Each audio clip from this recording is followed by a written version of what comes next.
Bonjour à tous, c'est Jastic, j'espère que vous allez bien. Aujourd'hui, nous braquons les projecteurs sur une théorie des plus incroyables. Cette théorie a été imaginée par un youtubeur japonais du nom de Yudelon, puis repris en français par le Mont Corvo avec quelques ajouts personnels. Cette théorie décrit une partie du siècle oublié et surtout indique l'emplacement de Laugh Tale, l'endroit où le One Piece est censé se trouver. Analysons tout ça et nous jugerons de la plausibilité de cette théorie avec quelques ajouts de ma part au passage. Commençons sans plus tarder avec ce que je vais appeler l'histoire générale de la théorie, en gros ce qu'elle raconte, sur quelle base on se positionne. Ensuite nous pointerons du doigt les indices qui nous amèneront à valider ou réfuter cette théorie. En dernier je donnerai mon avis sur la théorie et tirerai ma conclusion.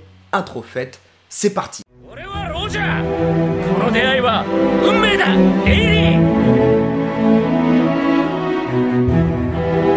俺は死なねえぜ、相棒。この帽子をお前に預ける。これも大切な帽子だ。ルフィは海賊王になる男だ。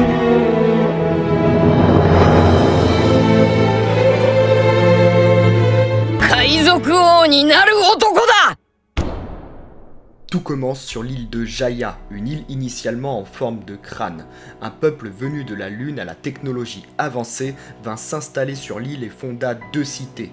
Deux capitales, Chandora, la cité d'or symbolisant le soleil, et de l'autre la cité d'émeraude ayant le symbole opposé néanmoins complémentaire, la lune. Le roi des deux cités était nommé Nika, le dieu soleil, par les habitants de Chandora et Joy Boy par ceux de la cité d'émeraude. Ce roi bâtit des liens d'amitié avec trois peuples présents sur Terre, les hommes poissons à qui il fit la promesse de les emmener à la surface, les Minks et les humains, en particulier une famille, les Kuzuki, des tailleurs de pierre hors pair avec qui ils fondirent les deux cités. Ces habitants d'outre-espace formèrent donc ce que le professeur Clover appellera plus tard l'Ancien Royaume.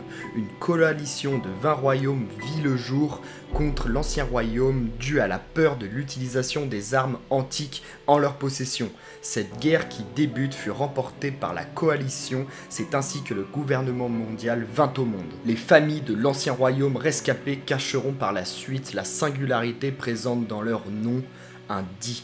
Les trois peuples alliés à l'Ancien Royaume furent persécutés et se fermèrent au reste du monde. Par la suite, le gouvernement mondial détruisit toute trace de l'Ancien Royaume pour asseoir sa toute-puissance et que plus jamais personne ne tente de leur faire face, excepté des pierres indestructibles porteurs de messages dans un langage complexe dont ils interdirent l'étude. Seules deux cités, Chandora et la cité d'émeraude, furent épargnées car inaccessibles. La cité d'émeraude représentant l'œil gauche du crâne de Jaya fut arrachée par le Knock Upstream, un phénomène naturel qui éjecta l'œil du crâne dans les cieux. Ce morceau retombe plus loin en mer, ce qui formera par la suite un immense gouffre. La cité de Chandora subira le même sort 400 ans plus tard, mais celle-ci restera dans les airs, dans le pays de Skypiea. Les seuls hommes à mettre les pieds sur ce morceau d'île arraché à Jaya, dans la cité d'émeraude depuis 800 ans, fut le capitaine Goldie Roger et ses hommes. Sommairement, voilà ce que raconte la théorie, mais quels sont les indices menant à sa création? Eh bien, ils sont nombreux et tout du moins assez troublants.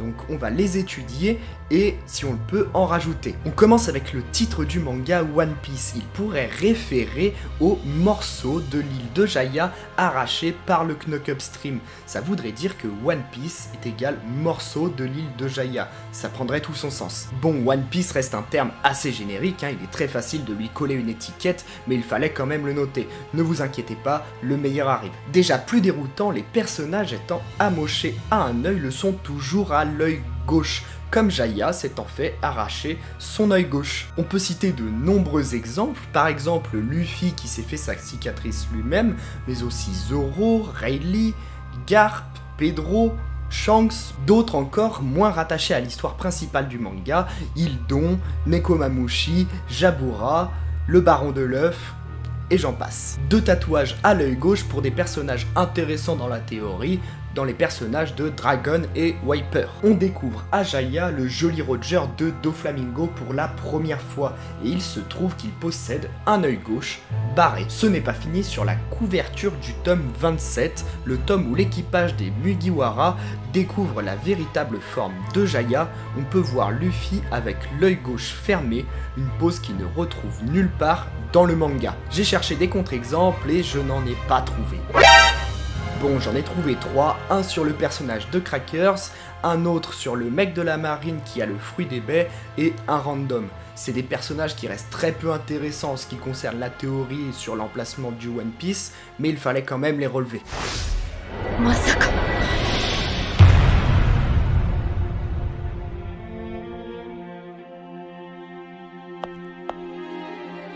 こんなに無造作にポーネグリフの古代文字が。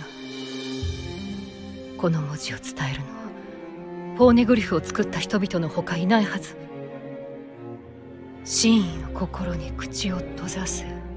我らは歴史を紡ぐもの。大小論の響きと。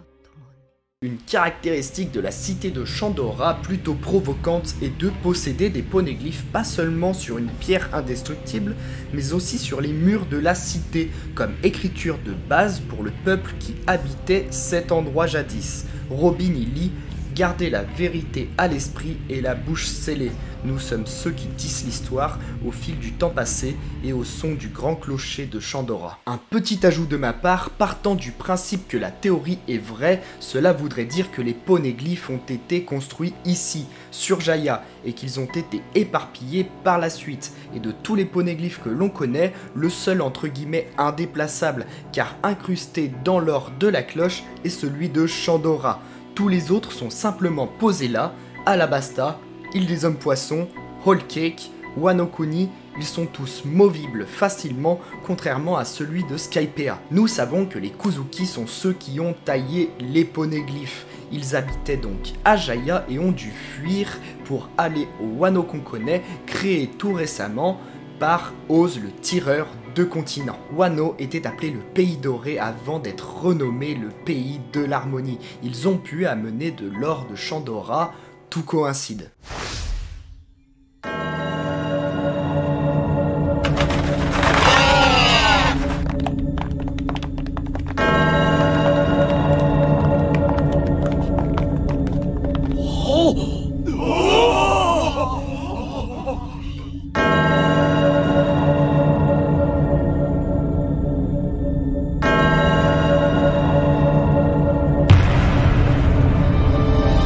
Robin précise que la cité de Chandora a connu une guerre. Cette guerre serait celle du gouvernement mondial envers l'ancien royaume. Pour cela, il faut vérifier que Chandora, que l'on voit dans le flashback de Norland, est déjà détruit, et en effet, c'est le cas. Dans la théorie, il est dit que le professeur Clover aurait remarqué qu'il y avait plusieurs lunes. Bon, ça pour ma part, je pense que c'est simplement un objet de déco. Les Minks, quand ils lèvent les yeux au ciel, ils ne voient qu'une seule lune. Après, c'est pas vraiment important dans la théorie, je vois pas pourquoi c'était précisé. On notera que les trois peuples qui se sont liés d'amitié avec l'ancien royaume sont très liés aux astres. Les Minks à la lune, évidemment, les Kuzuki à la lune aussi, on le voit dans le nom des Daimyo, les hommes poissons au soleil. Connaissez-vous les paroles de Binks no Sake, cette chanson chantée par Brooke, l'équipage de Shanks, l'équipage de Goldie Roger? Elle est dite appréciée de tous les pirates en général. Je cite ces paroles: le soleil entame sa course, la lune brillera de nouveau demain soir et deux grandes vagues d'or et d'argent. Ces phrases font étrangement penser aux deux cités, Chandora et la cité d'Emeraude dans la théorie, comme un hymne de Jaya qui traverserait le temps. On arrive sur les indices menant à cette théorie les plus déroutants. Soyez attentifs. Seulement 2 dates précises figurent dans le manga. Nous avons en premier la date d'arrivée de Norland sur Jaya, le 21 mai 1122, qui grâce aux subtilités de la langue japonaise peut se lire Itotsuni Koko ni Iru. Autrement dit, il est ici. Je ne parle pas japonais, mais on part du principe que l'analyse de Yuderon est correcte. Cela voudrait dire que le One Piece était à Jaya.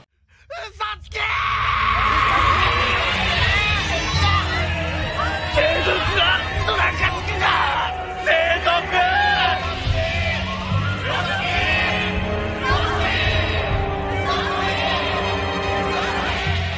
La deuxième date est l'exécution de Norland le 16 novembre 1127, se lisant Hitotsunagi Inintodoroku. Le One Piece rugit grâce au son d'une cloche, c'est impressionnant. En complément, grâce à ces dates, il est possible de remonter à l'année de la chute de l'Ancien Royaume. En retirant 400 ans, le flashback de Norland se passant 400 ans dans le passé, on retrouve bien les 800 ans, donc l'époque du siècle oublié, ce qui nous donne les années 722 et 727. En fouillant dans ces chapitres, qu'observe-t-on? Dans le chapitre 722, on voit comme de par hasard une cloche en or sonner de plein fouet, mais aussi Jorah et son œuvre d'art qui, d'après elle, traduit la chute d'un empire resplendissant. Cette œuvre d'art a la forme d'un visage et l'œil gauche de ce visage pleure et surtout, il a l'œil fermé. C'est bluffant, cette œuvre d'art représente possiblement Jaya et son œil gauche aujourd'hui perdu. Le chapitre 727 quant à lui peut se lire Shini Oshiru, en français tomber au sol, retenez bien ça. Vous l'aurez compris, Laughtale serait donc l'œil gauche de Jaya, arraché par le Knuck Stream et serait retombé dans l'océan à l'emplacement même d'Enies Lobby, ce qui aurait créé un gigantesque gouffre. Le gouvernement aurait construit Enies Lobby par-dessus pour que personne ne la retrouve. La forme coïncide et je rajouterais même que Enies Lobby est nommée l'île sans sommeil, l'île qui ne dort jamais. Dans One Piece, je ne pense rien vous apprendre quant à la présence de la métaphore de la nuit apportée par le gouvernement mondial qui s'arrêtera le jour où Joy Boy apportera l'aube. Cette métaphore se retranscrit sur l'emplacement de Laughtale, le gouvernement ne pouvant éteindre cette lueur d'espoir sous Enies Lobby, c'est pourquoi il ne fait jamais nuit. C'est d'ici que l'aube se lèvera sur le monde entier. Eiichiro Oda avait annoncé lors d'une interview que dans son logo, un secret se cachait. Ouvrez les yeux, le logo de One Piece représente la forme d'Enies Lobby. Hallucinant. この世の全てを手に入れた男、海賊王ゴールド・ロジャー。彼の死に際に放った一言は人々を海へ駆り立てた。俺の財宝か？欲しけりゃくれてやる。探せ。この世の全てをそこに置いて。Pour terminer, l'argument que j'affectionne le plus c'est celui-ci. Goldie Roger, seul homme à s'être rendu sur place lors de la première bulle de parole du manga, commence avec ces mots. Je l'ai laissé là-bas tout ce que le monde a à offrir. Là-bas, en japonais se prononçant Soko, qui peut également pouvoir dire au fond, ce qui donne je l'ai laissé au fond. Je suis abasourdi, quel travail remarquable de Yodelon. Cette théorie, je la trouve très bien construite et je ne vois pas d'argument la discréditant totalement. C'est pourquoi ma vision du manga aujourd'hui va dans ce sens, même si mon avis diverge sur certains points. J'ai repris les éléments de la théorie grâce à la vidéo du Mont Corvo que je remercie et je mets leur vidéo en description. On peut relever quelques imprécisions dans la théorie que je n'ai pas rajoutées dans mon histoire avant, mais normalement il était dit que le Knuck Upstream apparaissait tous les 400 ans. Bon, c'est clairement faux, Mont Blanc Norland parle de 5 par mois. Après, est-ce que c'est important dans la théorie? Est-ce que ça discrédite quoi que ce soit? Non, on s'en fout. La théorie tentait aussi d'expliquer pourquoi Roger a ri à Laughtale en disant que c'est parce que tout le monde cherche cette île, tout le monde passe à côté et personne n'a la voix. Bon, moi déjà je trouve pas ça particulièrement drôle, mais je pense plutôt que c'est un truc cartoonesque au vu des nouveaux événements qui arrivent dans One Piece, donc pour moi la théorie ne peut pas expliquer ça. J'ai également un peu de mal sur le fait qu'un peuple avancé vienne de la Lune, mais ça en soi dans la théorie c'est pas si important, hein. L'Ancien Royaume pourrait très bien être Ajaya depuis le début, ça ne changerait rien à l'emplacement de Laughtale. Voilà, je vous aurais présenté et donné mon avis, et je trouve vraiment stylé si ça se réalise que depuis la première bulle du manga, on ait un indice sur l'emplacement de la dernière île. Si vous avez apprécié la vidéo, likez, laissez un commentaire, pourquoi pas la partager et montrer à certaines autres personnes pour faire grandir la chaîne. Je vous dis à la prochaine, ciao!